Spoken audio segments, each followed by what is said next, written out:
जब ये दुनिया आबाद हुई थी तो जानवर एक दूसरे की बोली न सिर्फ समझ सकते थे बल्कि बोल भी सकते थे। वो दोस्तों की तरह बड़ी मोहब्बत से रहते थे। दुनिया अमन की जगह थी और सब एक दूसरे का ख्याल रखते थे। कुत्ता, बली और चूहा बड़ी मोहब्बत से साथ साथ रहते थे।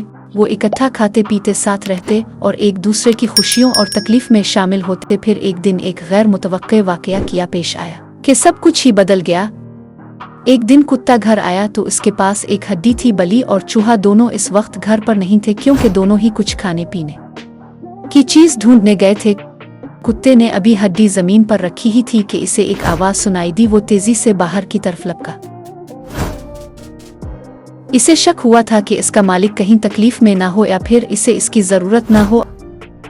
अभी कुत्ते को गए चंद लम्हे भी ना हुए थे कि बली थकी हारी खाली हाथ कमरे में दाखिल हुई। इसने ने हड्डी फौराए अपने कब्जे में की और कोई जगह धोने लगी ताकि हड्डी को छुपा सके।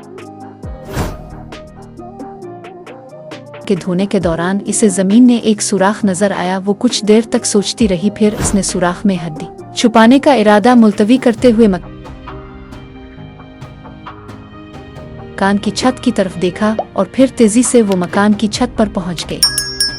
बली दिल ही दिल में खुश हो रही थी कि जब रात आएगी तो तीनों दोस्त मिलकर मजे आड़ाएंगे और खूब हिला करेंगे।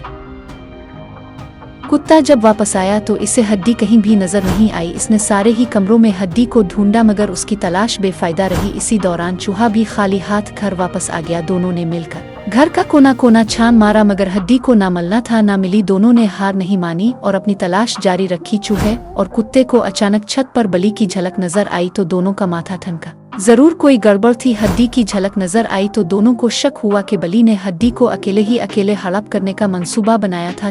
चूहा जसामत में बड़ा और ताकतवर था। इसने दूर लगाई और थोड़ी ही देर में वो बली के पास पहुंच चुका था। इसने बेचारी बली को सफाई का मौका दिए बगैर ही उसकी दाम पर हमला कर दिया।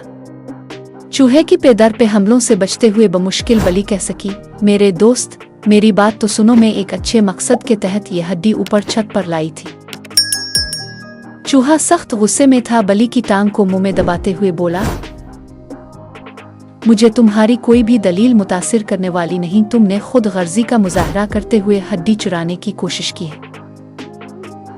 बली और चूहे के बीच ये लड़ाई जारी थी कि इस दौरान हड्डी फिसलकर छत से नीचे गिर गई। हड्डी देखते ही कुत्ता तेजी से इसकी तरफ लपका। हड्डी मुंह में दबाते ही वो मकान के पाई बाग की जानिब दौड़ पड़ा।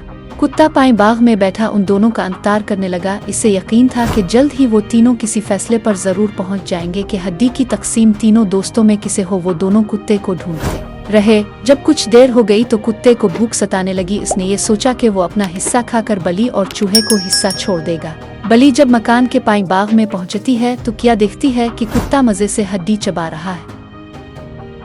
वो ऐसे ही सख्त गुस्से में थी। बिला सोचे समझे कुत्ते पर झपट पड़ी। दोनों में जोर से लड़ाई होने लगी। दोनों एक दूसरे को काटने और भंभूलने लगे। चूहा अलग ताक में था कि हड्डी नीचे गिरे और मेले भागों। वो कभी बली की टांग दबोचता तो कभी कुत्ते की दामों में दबा लेता। उनकी लड़ाई का शोर सुआन को उनका मालिक वहां नूनगुना आया। इसने दोनों को डांटा और अलग अलग किया।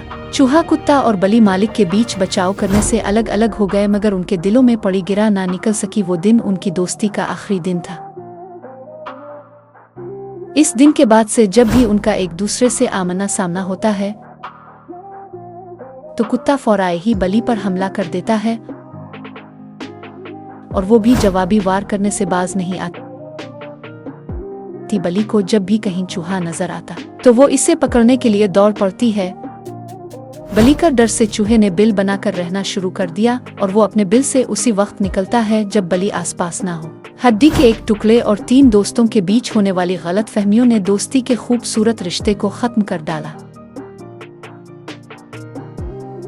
फिलिपाइन की माएं अपने बच्चों को आज भी जब ये कहानी सुनाती हैं तो उन्हें ये बताना नहीं भूलते कि दोस्ती के रिश्ते में खुद गर्जी, बेईमानी और गलतफहमी को कोई गुंजाइश नहीं होती। आपका क्या ख्याल है?